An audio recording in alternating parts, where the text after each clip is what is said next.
baie welkom in die huis van die Here. Ek vertrou dat vandag vir ons elkeen tot groot seën sal wees. Die Here sê, ek is die lig vir die wêreld. Wie my volg, sal nooit in die duisternis lewe nie, maar sal die lig hê wat lewe gee. Geliefdes, genade, barmhartigheid, vrede vir julle van hom wat was, wat is en wat weer sal kom. Amen. Die Here, dankie vir die lig wat skyn. Die lig wat ook nou hier skyn in ons harte. Om te wys, te belig. Here, vir ons perspektief te gee. Hier die woord wat die lig vir ons pad is, die lamp vir ons voete. Here, dat ons weet waarom te trap. Dankie, Here, vir die lig wat bly skyn van die begin van tyd, deur tot in ewigheid. Waar ons hier ons saam bely het as die lig self. Doen ons dit ook nou in ons gebed. Weet ons dis waar van die woord. En daarom raak ons stil. Bid ons, Here, dat wanneer U die lig skyn, ons perspektief gee. En ons eie lewe veral, Here, dat ons sal kyk, dat ons sal raak sien waarop dit werklik neerkom. Daarom in groot afhanklikheid bid ons dat U sal spreek. Spreek, Here. Spreek, Here. Want die dienaars luister. Amen. Dit is ons skriflesing vanoggend kom uit die Nuwe Testament, uit die Evangelie volgens Johannes. Johannes 8 vers 1 tot 20. Vra verskoning gesien dat ek gister uitgestuur het dat dit Johannes 20 vers 1 tot 20 is. Wonder of julle dit opgetel, maar dit is Johannes 8 vers 1 tot 20 wat ons vanoggend wel saam gaan lees. Dit is baie bekende gedeelte. Die eerste gedeelte is baie bekende gedeelte en jy sal nou dink die tweede gedeelte wat ons saam lees, nie noodwendig enige iets aan die eerste gedeelte dat het daarmee verband hou nie, maar dit het trouwens moet dit saam gelees word. Johannes 8 vers 1 tot 20. Opskrif daar is die vrou wat op oorspel betrap is. Hierna is hulle elkeen na sy huis toe, maar Jesus het na die Olyfberg toe gegaan. Die volgende môre vroeg was hy reeds in die tempel en die hele volk het na hom gekom. Hy het gaan sit en hulle geleer. Die skrifgeleerdes en die fariseërs bring toe 'n vrou wat op oorspel betrap is en laat haar in die middel van die kring mense staan. Hulle het vir hom gesê, meneer, hierdie vrou is op heterdaad betrap waar sy oorspel gepleeg het. Moses het ons in die wet beveel om sulke vroue te stenig. Maar u, wat sê u? Dit het hulle gevra om hom uit te lok, sodat hulle iets kon kry waarvoor hulle hom kon aankla. Maar Jesus het gebuk en met sy vinger op die grond geskrywe. Toe hulle aanhou om te vra, het hy regop gekom en vir hulle gesê, laat die een van julle wat skoon geweet het, die eerste 'n klip op haar gooi. Daarna het hy weer gebuk en op die grond geskrywe. Toe hulle hoor wat hy sê, het hulle een vir een begin loop, die familiehoofde eerste. Jesus is alleen agtergelaat saam met die vrou daar in die middel van die kring mense. Toe hy regop gekom, toe het hy regop gekom en vir haar gevra, vrou, waar is hulle? Het niemand van hulle die oordeel oor jou voltrek nie? Niemand nie, Here, sê sy. Toe sê Jesus, ek doen dit ook nie. Gaan, jy moet van nou af nie meer sonde doen nie. En ons tweede gedeelte, opskrif daar is die Vader getuig oor Jesus. Op 'n ander keer het Jesus vir die mense gesê, ek is die lig vir die wêreld. Wie my volg sal nooit in die duisternis lewe nie, maar sal die lig hê wat lewe gee. Die Fariseërs sê toe, jy getuig vir jouself, jou getuienis is dus nie geldig nie. Daarop sê Jesus vir hulle, al getuig ek ook oor myself, is my getuienis geldig, omdat ek weet waar ek vandaan gekom het en waarheen ek gaan. Want julle weet nie waar ek vandaan kom of waarheen ek gaan. Julle oordeel oor iemand volgens sy uiterlik. Ek oordeel oor niemand nie. En as ek oor iemand oordeel, is my oordeel reg, omdat dit nie ek alleen is nie, maar ek en die Vader wat my gestuur het. In julle wet staan daar geskrywe dat die getuienis van 2 persone geldig is. Nou ja, oor my getuig ek self en die Vader wat my gestuur het. Toe vra hy vir hulle, of liewers toe vra hulle vir hom, en waar is die Vader van julle? Jesus het geantwoord, julle ken my nie, en ook nie my Vader nie. As julle my geken het, sou julle my Vader ook geken het. Hierdie ding het ek gesê, hierdie ding het hy gesê in die vertrek waar die offergawe kiste gestaan het. Hy was toe besig om die mense in die tempel te leer. En tog het niemand hom gevange geneem nie, omdat sy tyd nog nie gevolg het. Geliefdes, tot sover ons skriflesing vanoggend. Dit is die woord van die Here. Mens lewe nie net van brood nie, maar van elke woord wat uit die mond van God kom. Amen. Geliefdes in ons Here Jesus Christus, susters en broers, waar ons in ons kerklike jaar tans is tussen Kersfees, Desember en die lydingstyd wat nog moet volg, word dit soos ek ook verlede Sondag genoem, die Epifanietyd.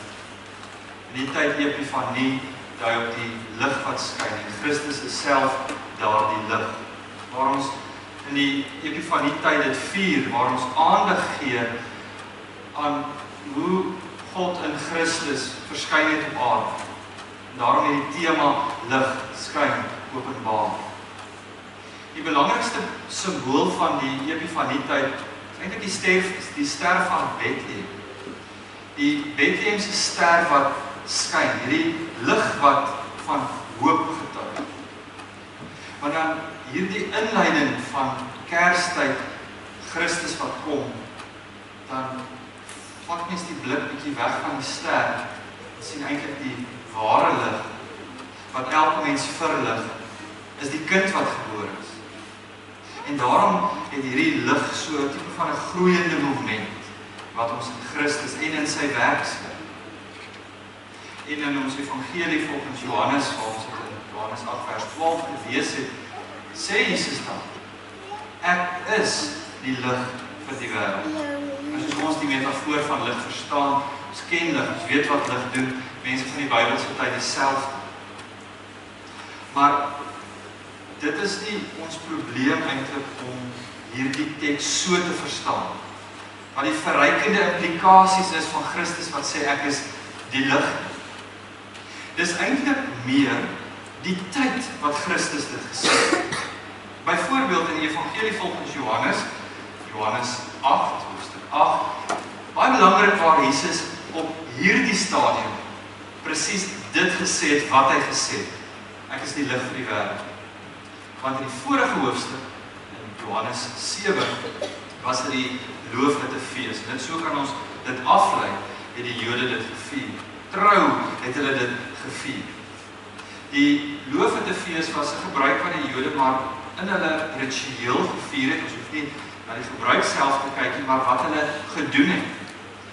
Spesifiek sou hulle menorahs, dis 'n 7 kandelare, wat hulle op die tempelse mure geplaas het. Sou hulle dit in die loofhuttefees veral gedoen het. So in Johannes 7, kan ons dan nou eintlik sê, was hierdie gebruik gewees in die nag, die Jode, hulle eie kultuur, godsdienstige gebruik, ons sit hierdie 7 fakkelkandelaar op ons tempelmure.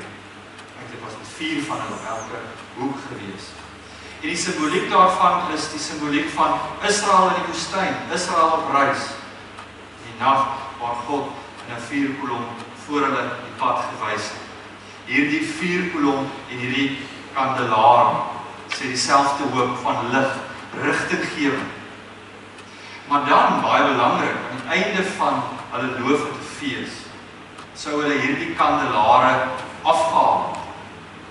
Met die simbool van lig wat daar was, dan kom die simbool van donkerte. En die rede hoekom hulle dit gedoen het, was in die Joodse geloofstradisie, te sê, maar ons lig is nog nie hier nie. Ons ware lig, die Messias, het nog nie gekom nie. Daarom, geliefdes, is dit krities belangrik om te sien wanneer Jesus hierdie uitspraak maak. Die kandelare van die tempel, die mure is afgehaal. Dit spel uit, ons Messias het nog nie gekom nie.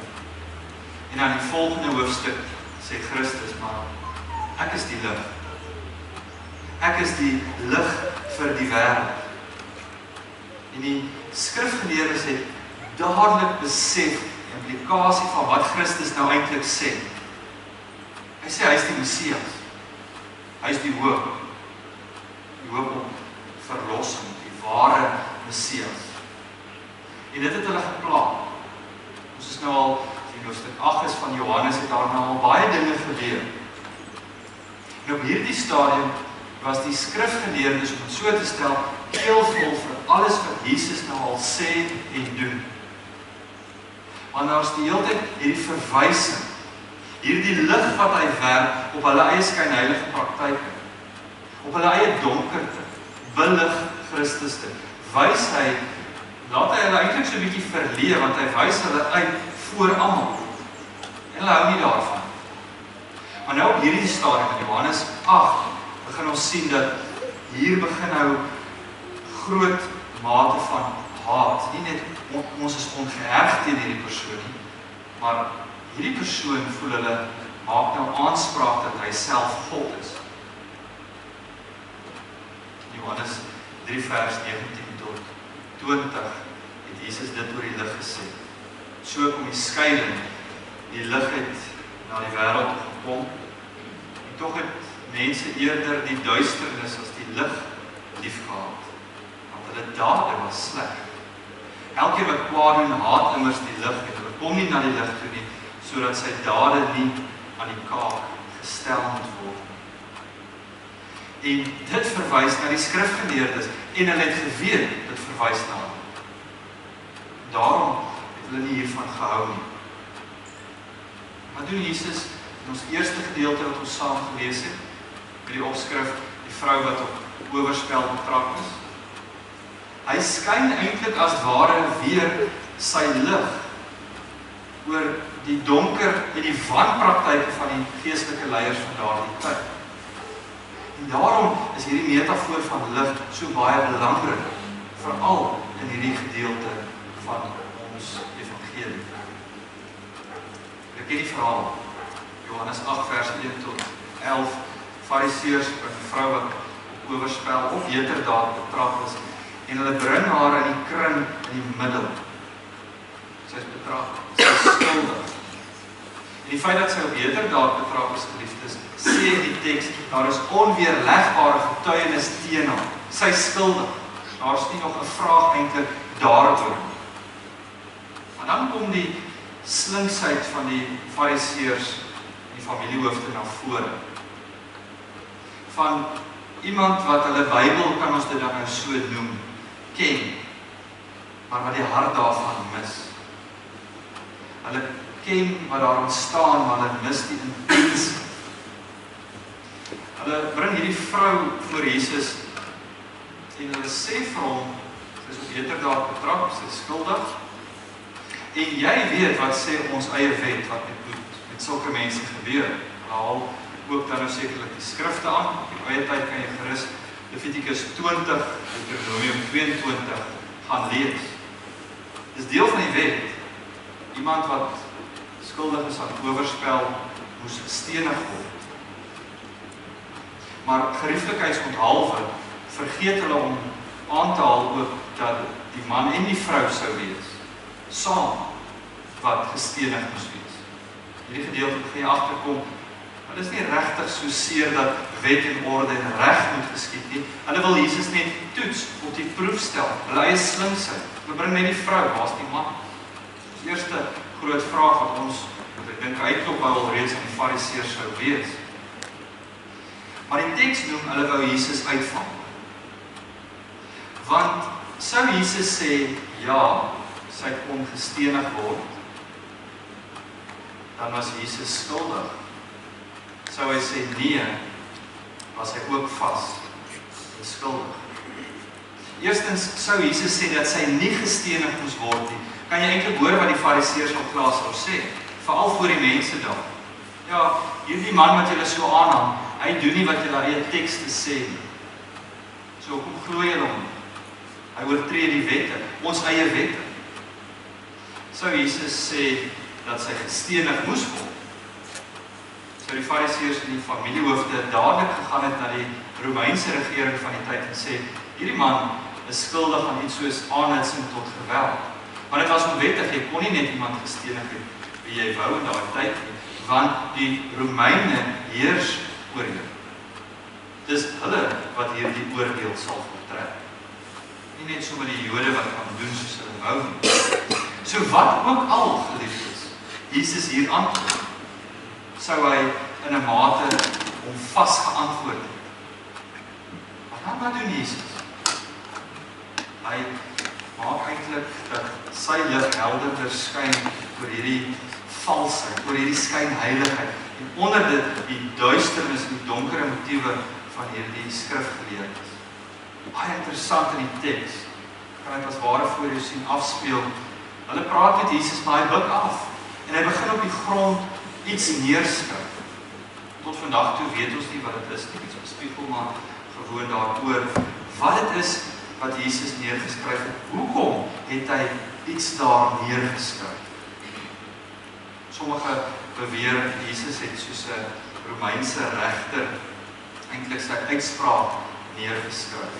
Ek is seker en behoort seker dat dit wees in ons eie regstelsel van die Romeins-Hollandse reg. Regter kan nie net sommer so uit die heup uit sy of haar vonnis gee. Dit moes neergeskryf word en jy sal dan jou vonnis voorlees, anders is dit buite die orde en buite die wet. Sommige sê, Jesus doen dit, hy skryf dit neer. Soos 'n Romeinse regter dit sou doen. Ander meen weer, en sou myself by hulle skaar, dat Jesus die sondes van sy aanklaers daar in die stof neergeskryf. Daardie einste mense wat hierdie vrou in die middel van die kring laat staan, en Jesus ken hulle, hy is God, ken hulle naam, hy ken hulle donkerte ook. Hy weet van dit wat niemand anders weet nie. En hier is geen heiligheid van hom. En Jesus begin dit neerskryf. Goed, dis net bespiegel, dit staan nie in die teks enigstens so nie. Maar stel jou die prentjie voor. Een fariseërs sien dat sy naam daar geskryf staan. En hy sien dit, maar hy weet almal anders kan dit ook sien. En langs aan sy naam staan daar ander name. Alrede van sy familie wat hy uit 'n erfporsie verkil het. Maar ander sien dit ook. Hulle weet dit ook. Of die ander skrifgeleerde wat ook hierdie vrou in die middel van die kring gebring het, sien sy naam staan ook daar. Langs aan sy naam word naam van 'n vrou geskryf. Hy weet wie dit is. Vrou wat hy jare lang heimlik begeer. Hy is ook eintlik skuldig. Hierdie einste wet van die vrou wat hy voor almal bring om gestenig te word. Nog 'n ander familiehoof. Dis jou skrifgeleerdes het ons nou gesien, die fariseërs, die familiehoof, al hierdie room van die samelewing. Daai mense, familiehoof sien dalk sy naam, want sy naam geskryf langsaan die naam van ander man wie sy reputasie hy geskaad het, vir ongeluk het al leuenstories versprei, so sy besigheid skade berokken. Hy weet daarvan, hy weet hy het dit gedoen, en hier sien almal anders dit ook. Jesus staan op en sê, met dit wat almal kan aanskou, wat dit ook al was wat daardie dag in die stof geskryf staan, dit moes iets merkwaardig wees.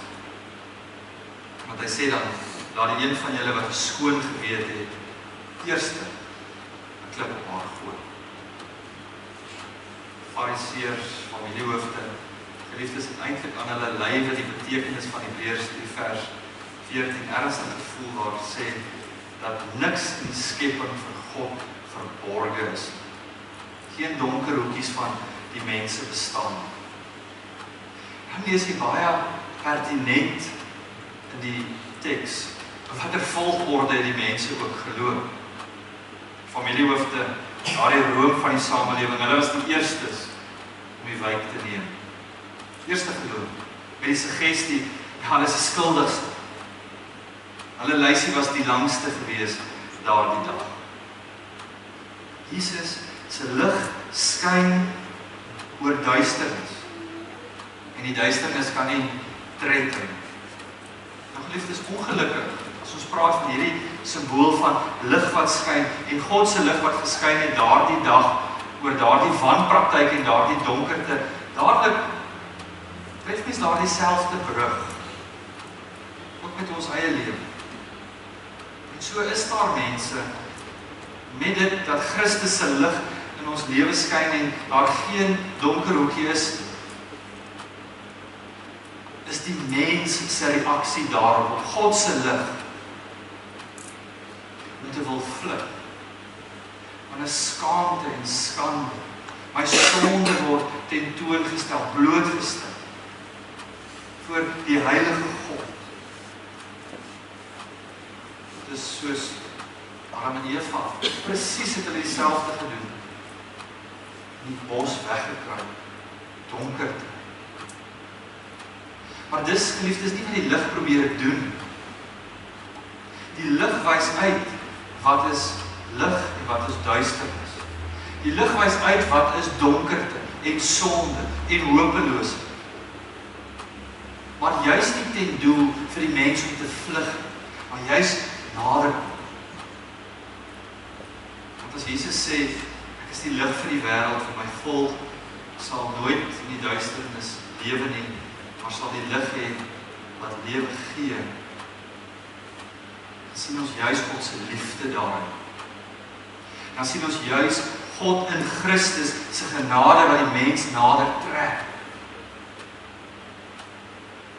En sy woord wat ons lewe belig, wat ons weet wat is die wil van God. Dit wys ons wie is ons. Dit is nie dat ons moet vlug. Dit is juis na Christus toe. Juist daarom sê Jesus vir die Fariseërs, julle oordeel oor iemand volgens sy uiterlike, ek oordeel oor niemand nie. Want Jesus het nie gekom om te veroordeel nie, maar sy werk, epifanie, om te red.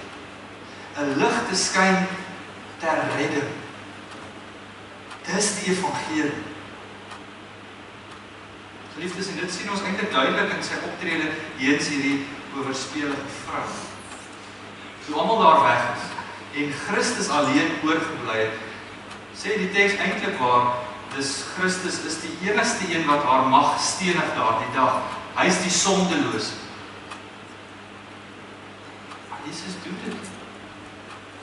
Hy sê, gaan en sondig nie meer. Goed, en daarmee saam moet ons ook baie duidelik hoor, dis nie om sonde te legitimeer nie. Met ander woorde om dat dit reg sal wees, goed te praat, wat die woord van die Here sê, dis nie my wil nie. Dis nie wat hierdie teks sê. Dit sê vir ons wie ons is. En met wie ons is, sê dit meer van Christus en sy genade, sy liefde wat ons nader trek. Gaan. Sondig nie meer. Jy is vry, maar lewe volgens die wil van die Here. Legitimeer nie sondes nie. Ons? Wat van ons? As ons dan praat in die epifaniteit, Christus se lig wat skyn, ons eie lewe belig.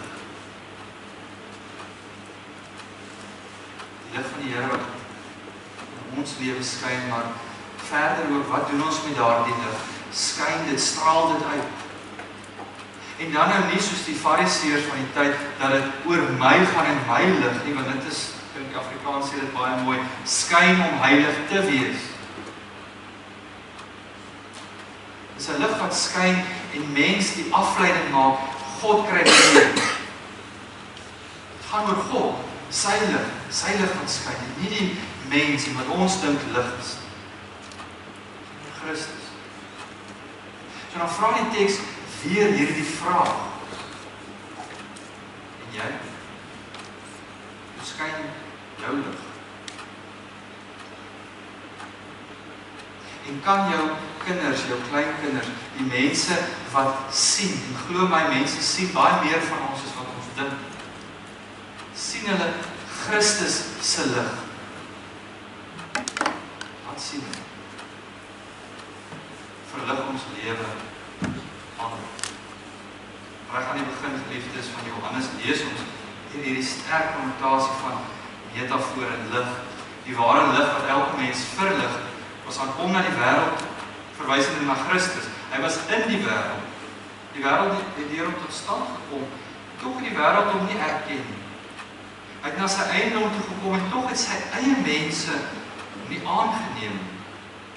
Maar aan almal wat hom aangeneem het, die wat in hom glo, het hy die reg gegee om kinders van God te word. Die reg, die toeëning, Here, ek kan net na U toe. Met my donkerte. Lees ons verder. Hulle is dit nie van nature nie. Dit is nie deur die drang van 'n mens of die besluit van 'n man nie, maar hulle is uit God gebore. Hoor hoe resoneer die uitverkiesingsleer ook hier. Liefdes, dit is wat Epifanie, wat die verskyning van Jesus, wat sy menswording beteken. Christus se lig skyn sodat ons kan weet en ons onsself die reg kan toeëien, ons is kinders van die Here. En in vrymoedigheid na die genade troon van die Here mag gaan. Ons besef wie ons is. Maar mag ons meer besef wie Christus, sy genade en liefde is.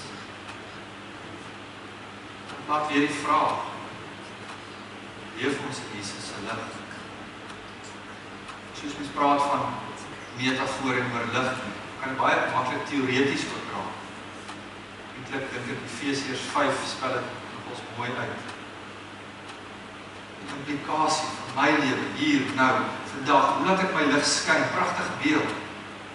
Vroeger was julle die ene duisternis lees ons in Efesiërs 5, maar nou in die Here is julle lig. Leef dan as mense van die lig. Uit die lig kom alles voort wat goed en reg en waar is. Vra julle voortdurend af of iets vir die Here aanneemlik is. Jy moenie meedoen aan die vrugtelose praktyke van die duisternis nie, maar stel dit eerder aan die kaak. Dis 'n skande om selfs te praat oor die dinge wat die ongehoorsame mense in geheim doen. Maar alles word aan die kaak gestel wanneer die lig daarop val. En as iets bekend geword het, is dit die lig. Daarom sê die lied, word wakker jy wat slaap, staan op uit die dood, en Christus sal jou lewe verlig. Geliefdes, ons weet wat is die lig. Ons weet wie is die lig. Ons lewe as mense van die lig. Kom ons wees vir mekaar in ons verhoudings, in familieverhoudings, kleinkinders, vriende, daardie voorbeeld van die lig self. En dat God daardeur verheerlik word. En so sê die Here ook vir jou, in die donkerte waarvan jy wel bewus is. Hier, nou en vandag, sê die Here, ek is die lig vir die wêreld. Wie my volg, sal nooit in die duisternis lewe, maar sal die lig hê, lewe gee. Amen. Kom ons bid saam. Liewe Here, dankie vir die wetskap. Dankie Here vir die goedheid, die genade, ons opnuut besef, ons verdien dit. En ons ken ons donkerte. Dankie dat U die lig skyn en dit verdryf. Dis alles U. Dankie Here vir die woord wat weer eens oor ons eie lewe skyn. Vir mense wat ook hulle lig laat skyn. U die eer daarvoor gegee word. Ja Here, soos ons ook gehoor het, elkeen in hulle eie taak so uniek, vra ons as gemeente, ook die Gideons en hulle werk, maar hulle op 'n baie besondere manier deur op Bybelverspreiding die lig laat skyn. Seën hulle, Here. Goeie werk wat hulle doen. Here, op soveel maniere en vlakke dat die lig skyn. Want U is die lig wanneer die donker skyn. Ook in my donkerte. Amen. Dit is en daarom is ons ook nie anders nie as om ons geloof te bely. Kom ons bely ons geloof in ons harte aan die hand van die geloofsbelydenis van 'n seël.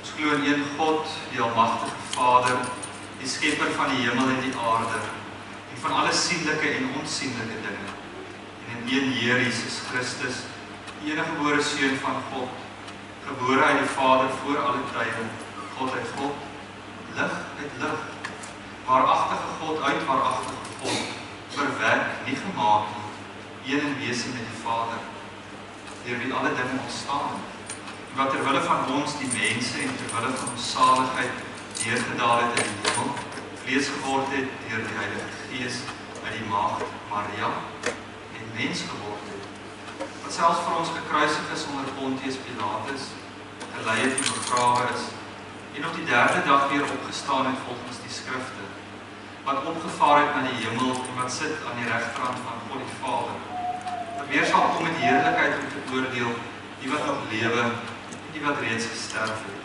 wie se koningsheerskappy geen einde sal hê, en in die Heilige Gees, die Heer en lewendmaker, wat van die Vader en die Seun uitgaan, wat saam met die Vader en die Seun aanbid en verheerlik moet word, wat gespreek het deur die heilige profete. Ons glo een heilige algemene kerk, gegrond op die leer van die apostels. Ons bely een doop tot vergifnis van sondes. Ons verwag die opstanding van die beslaptenis en die lewe van die toekomstige eeu. Amen. Geliefdes in ons Here Jesus Christus, kom ons elkeen ontvang dan ook die seën van die Here. Die Here sal julle seën en julle beskerm. Die Here sal tot julle redding verskyn en julle genadig wees. Die Here sal julle gebede verhoor en aan julle sy vrede gee. Amen.